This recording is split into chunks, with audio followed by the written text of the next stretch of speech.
किसी दौर में नॉलेज, विजडम, एक मीनिंगफुल कॉन्सेप्ट ऑफ लाइफ, ये बहुत ज़्यादा मायने रखती थी और ड्रास्टिकली हमारे स्टूडेंट्स की देन अगेन ये चीज़ें ना मतलब उनके लिए अब इतनी इम्पॉर्टेंट नहीं रहीं। तो इस हवाले से आपकी क्या ऑब्जर्वेशन है कि how can we bring these things back, कि वो इन वैल्यूज़ को जो है ना वो इम्पोर्टेंस दें, चेज़ करें। इसमें तालीमी इदारों का कोई रोल है, टीचर्स का कोई रोल है, किस तरह से स्टूडेंट्स को इंस्पायर किया जा सकता है? जी बिल्कुल, आपने सही फरमाया। और इस दौर में तो इतनी ज़्यादा ये चीज़ें हो गई हैं कि चूँकि ये मटीरियलिस्टिक दौर हो गया, कमर्शलाइजेशन है, ब्रांड्स हैं, और जो हमको पता है कि हमारा जो वजूद है वो जिस्म और रूह का मरकब है। तो जो काम हो रहा है वो रूह पे कम हो रहा है। आई थिंक कहीं हो रहा है कम, कहीं बिल्कुल नहीं हो रहा, कहीं ज़्यादा हो रहा है वो, और जिस्म के ऊपर काम हो रहा है। आउटर वर्ल्ड पे, सुपरफिशियलिटी पे, और ब्रांड्स पे, और प्रॉपर्टीज़ पे, और बिजनेसेस पे, और ब्रांडिंग यानी कि कपड़ों पे, और उसके अलावा मोबाइल की ये जो नए आ जाते हैं उसके ऊपर, यहाँ तक के चश्मों पे, यू नेम इट, एवरीथिंग, जूते से लेकर।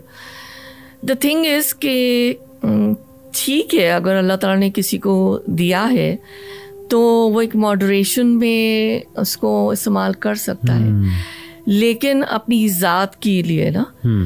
लेकिन जहाँ तक बात है रूह पे काम करने की, रूह को जिला बचना है, रूह को रोशनी देनी है, रूह में नूर लाना है, रूह में पाकीज़गी लानी है, बातिन को डीप क्लेंजिंग कर देनी है बातिन। तो उसके बाद जो आउटर वर्ल्ड है कि ये कौन से ब्रांड का स्कार्फ है, ये कौन से ब्रांड का, वो चीज़ें सेकेंडरी हो जाती हैं। आजकल हमारी कौम, मैं पाकिस्तान की ही अभी बात करती हूँ, कि ये रंग और उसमें ही पड़ी हुई है।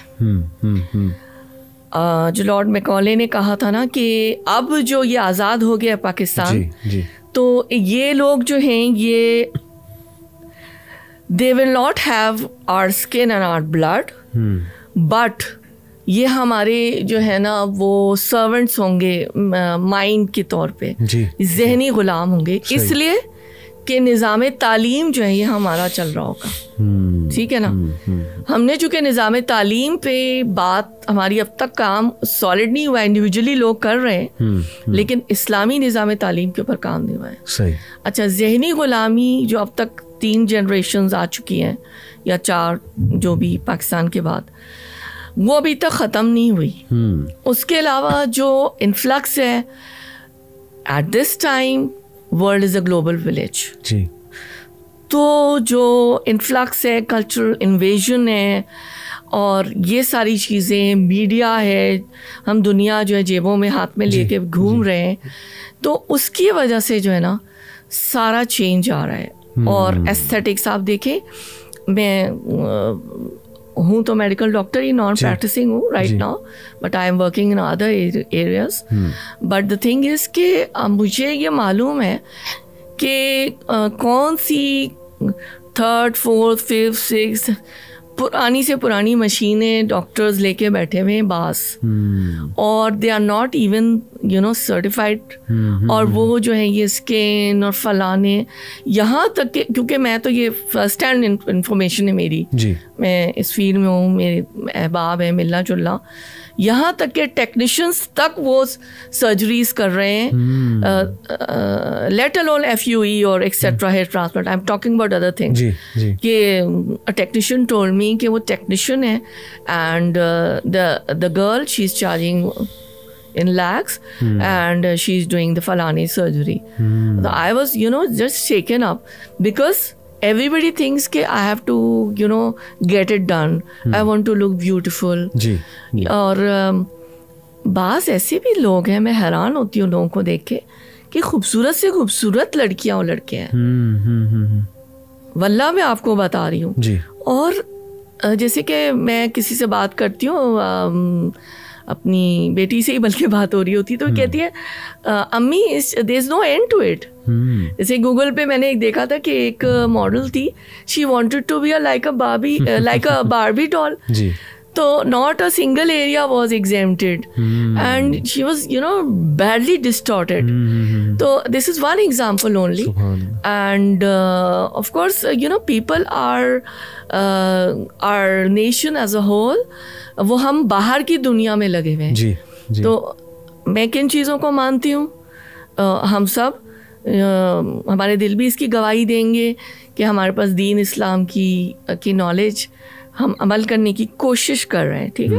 हम अपने आप को पाक करने की कोशिश कर रहे हैं। तकवा है कि हम बुरे कामों से बचने की कोशिश कर रहे हैं, ऐसे ही जैसे कोई आग या कोयले से बचता है या इलेक्ट्रिक शॉक से बचता है। No, we are indulging in there is, I don't know, मुझे तो मेरा दिल रोता है कि live in relationship, everything this is happening in our country as well. How come, how is it possible? And there's so many examples. तो character strong होना, उसकी जो है नियत सही होना, तकवा होना, उसके अंदर जहानत होना, उसकी तालीम, उसकी तरबियत और उसका जो है ना पूरा जो उसका एक पर्सोना है वो किस बुनियाद पर कायम है, उसके अंदर कौन सी गुड क्वालिटीज़ हैं, ठीक है ना। ये सारी चीज़ें हैं जो प्रेज करने वाली। रसूलुल्लाह सल्लल्लाहु अलैहि वसल्लम ने फरमाया कि हजरतुल वदा के मौके पर कि तो किसी अरबी को किसी अजमी पर कोई फौकियत नहीं है, ना किसी गोरे को किसी काले पर। किसको फौकियत है? जो तुम में से सबसे ज़्यादा तकवा वाला है। आजकल जो है काम हो रहा है कि